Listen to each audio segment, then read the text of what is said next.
Welcome to आधुनिक जीवनासाठी वैदिक ज्ञान. हां, एक खूप सुंदर आणि गरजेचा विषय. अगदी. आज आपण लक्ष केंद्रित करणार आहोत साधे आणि शांत जीवनासाठी वैदिक ज्ञान यावर. म्हणजे आजची ही जी सखोल चर्चा आहे ना, ती मला वाटतं आपल्या सगळ्यांच्याच अगदी जिव्हाळ्याची आहे. हो ना? कारण आजकाल शांतता ही खूप दुर्मिळ गोष्ट झाली आहे. नक्कीच. बघा, सहसा असा विचार केला जातो की आयुष्यात जेव्हा मोठ्या समस्या येतात ना, तेव्हाच आपलं जीवन जड आणि तणावपूर्ण होतं. पण जर आपण नीट पाहिलं ना, तर लक्षात येईल की मोठ्या संकटांपेक्षाही आपल्या रोजच्या जीवनातला एक वेगळाच गोंधळ आपल्याला थकावतोय. तो रोजचा सततचा अतिरेक. अगदी तेच. म्हणजे कल्पना करा की आपलं मन हा एक स्मार्टफोन आहे. वरवर पाहता आपण एका वेळी एकच ॲप वापरत असल्यासारखं वाटतं. हो, म्हणजे कदाचित आपण फक्त ऑफिसचं काम करत असू किंवा नुसता चहा पित असू. बरोबर. पण त्या बॅकग्राऊंडमध्ये 50 वेगवेगळे टॅब्स उघडे आहेत. EMI कसा भरायचा? त्या मित्रांनी काल मला तसं का म्हटलं? किंवा उद्याच्या मीटिंगचं काय होणार? बापरे, हो. हे अगदी असंच होतं. आणि गंमत म्हणजे आपण हे ॲप्स सक्रियपणे वापरत नसलो तरी ते आपल्या मनाची बॅटरी सतत संपवत असतात.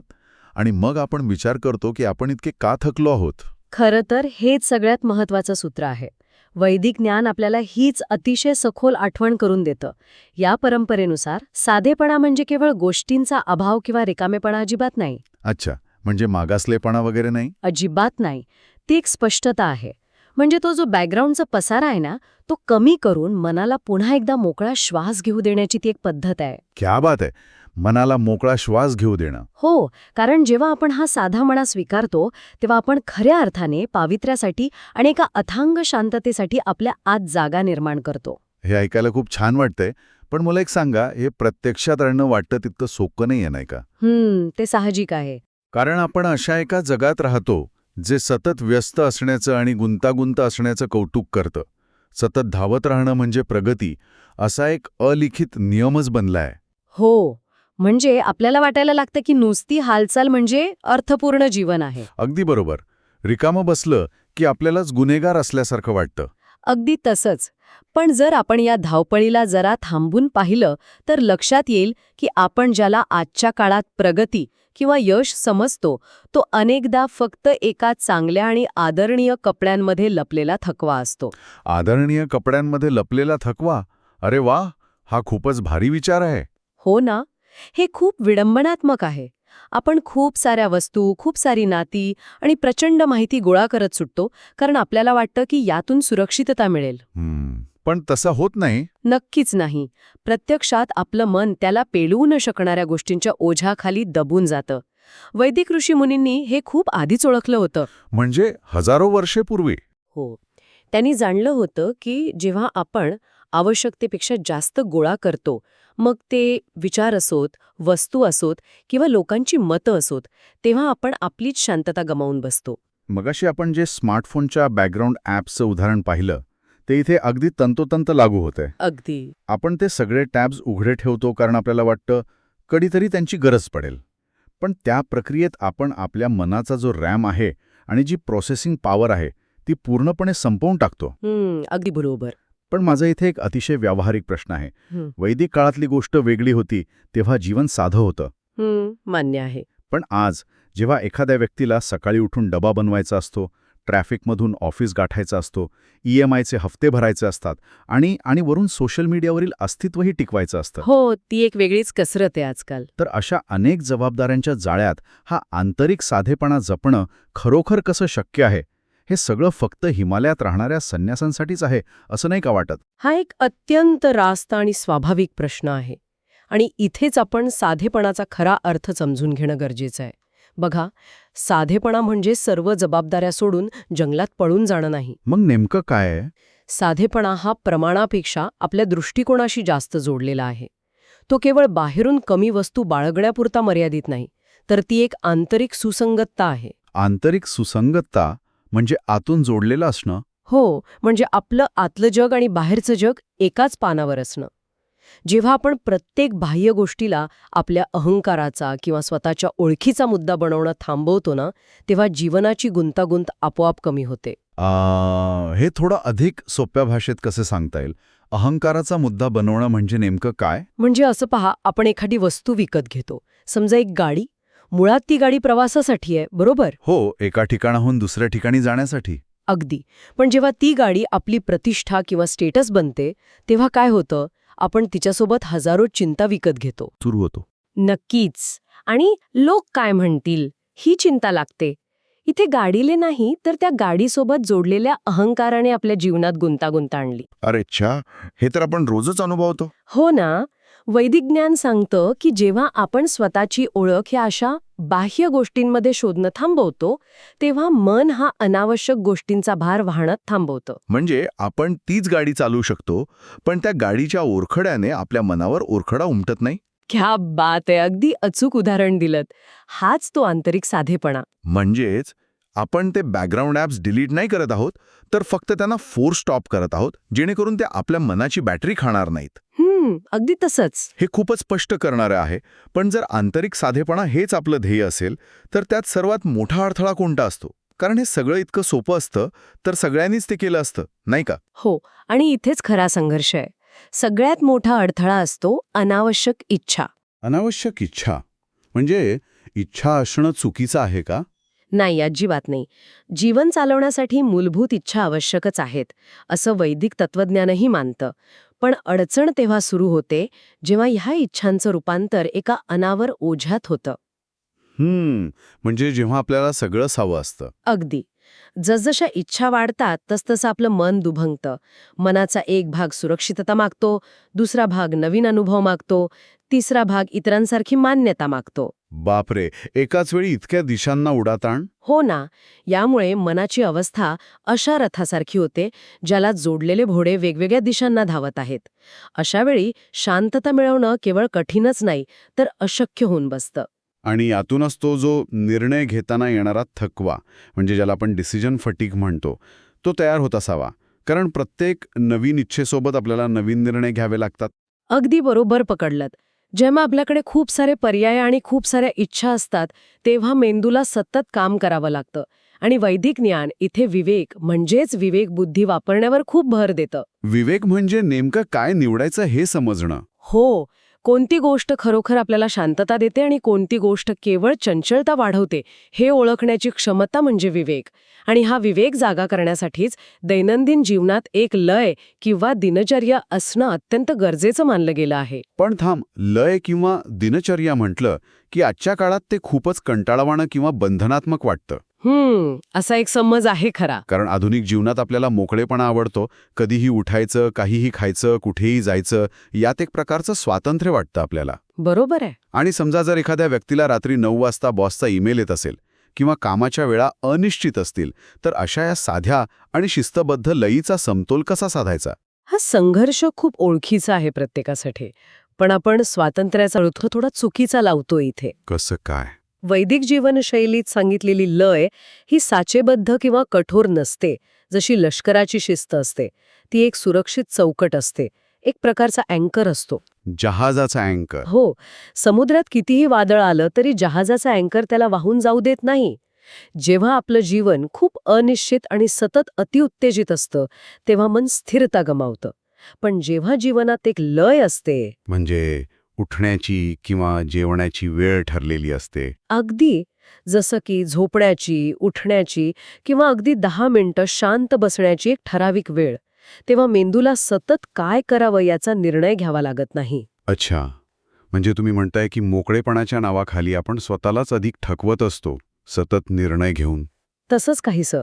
जेव्हा प्रत्येक छोट्या गोष्टीसाठी निर्णय घ्यावा लागत नाही, तेव्हा आपली मानसिक ऊर्जा वाचते. ती ऊर्जा उगाचच वाया जाण्याऐवजी खऱ्या अर्थाने जगण्यात वापरली जाते. हे खूपच लॉजिकल आहे. आणि या लयीतूनच मग समाधान जन्माला येतं. हा एक खूप महत्वाचा टप्पा आहे बरं का. समाधानाशिवाय साधेपणा हा नेहमी वंचित असल्यासारखा वाटतो. वंचित म्हणजे कसं?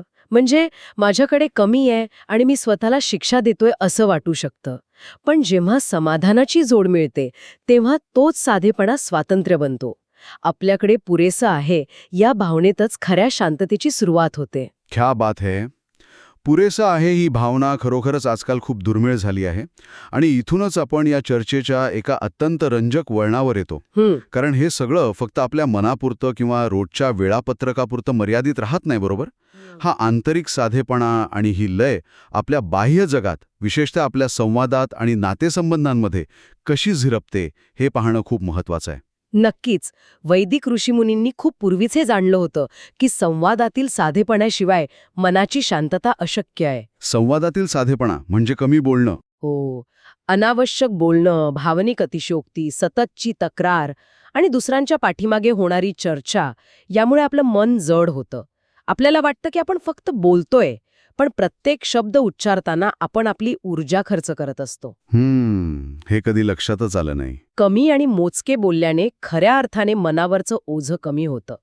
अनेकदा आपली शांतता ही काही मोठ्या विवादांमुळे नाही, तर निष्काळजीपणे वापरलेल्या शब्दांमुळे नष्ट होते. मला हे असं वाटतं की कधीकधी आपण आपले आंतरिक विचार केवळ व्यक्त करण्यासाठी बोलतो. म्हणजे एखाद्या अत्यंत शांत तलावात विनाकारण खडे मारल्यासारखं. अगदी योग्य उदाहरण. आपण खडा मारतो आणि त्यातून निर्माण होणारे तरंग आणि जी अस्थिरता आहे ना, ती मग आपल्यालाच हाताळावी लागते. आपण विचारच करत नाही की त्या शब्दांची खरोखर गरज आहे का. हे तलावाचं उदाहरण अप्रतिम आहे. आणि यामागे एक वैज्ञानिक आणि मानसिक कारणही आहे बरं का. आपण जेव्हा एखादा शब्द उच्चारतो तेव्हा आपल्या मेंदूला अनेक गोष्टींचा विचार करावा लागतो. जसं की समोरचा व्यक्ती यावर काय प्रतिक्रिया देईल, माझा मुद्दा मला कसा सिद्ध करता येईल, माझा अहंकार कसा जपता येईल, या सगळ्या गोष्टींमध्ये प्रचंड मानसिक ताकद लागते. बापरे, म्हणजे एक साधं वाक्य बोलताना आत इतकं सगळं चालू असतं. हो ना. आणि म्हणूनच जेव्हा आपण जाणीवपूर्वक अनावश्यक बोलणं टाळतो तेव्हा आपण आपल्या मेंदूला या थकवणाऱ्या प्रक्रियेतून मुक्त करतो. आपण आपली मानसिक बॅटरी वाचवतो. पण मग याचा नातेसंबंधांवर कसा परिणाम होतो? कारण नात्यांमध्ये तर व्यक्त होणं खूप महत्वाचं मानलं जातं ना. मग तिथे हा साधेपणा कसा आणायचा? नात्यांमधला साधेपणा म्हणजे दुसऱ्या व्यक्तीने आपल्या सर्व भावनिक गरजा पूर्ण कराव्यात अशी अशक्य अपेक्षा न ठेवणं. म्हणजे आपण त्यांच्यावर अवलंबून राहणं. अवलंबून राहणं वेगळं, पण आपण अनेकदा दुसऱ्या व्यक्तीवर असा भार टाकतो की त्यांनी आपल्याला सतत आधार द्यावा, आपल्या प्रत्येक विचाराशी सहमत असावं किंवा आपल्याला नेहमी आनंदी ठेवावं. यामुळे नात्यात एक प्रकारचा जडपणा आणि गुंतागुंत येते. पण मग थोडं रिझर्व्ह राहणं किंवा कमी बोलणं म्हणजे स्वतःच्या भावना दाबून ठेवणं नाही का? कारण आधुनिक मानसशास्त्र तर सांगतं की भावना दाबू नका, त्या व्यक्त करा. इथे थोडा विरोधाभास नाही वाटत? एक खूप चांगला आणि महत्वाचा मुद्दा आहे. पण वैदिक परंपरेत सांगितलेला जो संयम आहे ना, म्हणजे भावना दाबून ठेवणं किंवा स्वतःला गुदमरवून टाकणं नव्हे. संयम म्हणजे शहाणपण. शहाणपण कसं? आपल्या आत अनेक भावनांचे तरंग उठत असतात हे नैसर्गिक आहे, पण त्या प्रत्येक भावनेला लगेच शब्दांचं रूप देण्याची किंवा त्यावर लगेच प्रतिक्रिया देण्याची गरज नसते. हे समजणं म्हणजे संयम. अच्छा, म्हणजे पॉज घेणं. अगदी.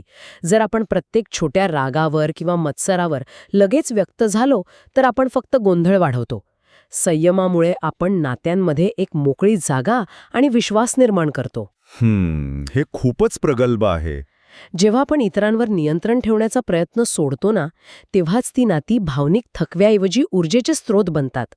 साधी नाती ही रिकामी नसतात, ती अधिक प्रामाणिक आणि आदराने भरलेली असतात. म्हणजे दुसऱ्या व्यक्तीला ते जसे आहेत तसे राहू देणं आणि आपण स्वतःच्या भावनांचा भार त्यांच्यावर न लादणं. अगदी बरोबर. हे ऐकायला खूपच दिलासादायक आहे. पण नाती आणि संवाद सोपे करूनही आपण पाहतो की आपण अनेकदा भविष्याची चिंता वाहतो किंवा लोकांना काय वाटेल याची काळजी करतो. हे ओझं आपण कसं खाली ठेवायचं? इथे साधेपणाचा एक अत्यंत महत्वाचा आणि अंतिम टप्पा येतो, जे आपलं नाही त्याचं ओझं न वाहणं. जे आपलं नाही त्याचं ओझं. हो. आपण पाहतो की लोक विमानतळावर जसं गरजेपेक्षा जास्त सामान घेऊन जातात आणि मग ते ओढत राहतात, तसंच आपण आयुष्यातही करतो. एकदम खरंय. आपण आपल्या खऱ्या जबाबदाऱ्या तर पार पाडतोच, पण त्यासोबत आपण काल्पनिक चिंता, दुसऱ्यांची मते आणि अनावश्यक अपराधीपणाचं अदृश्य ओझं सतत स्वतःसोबत घेऊन फिरतो.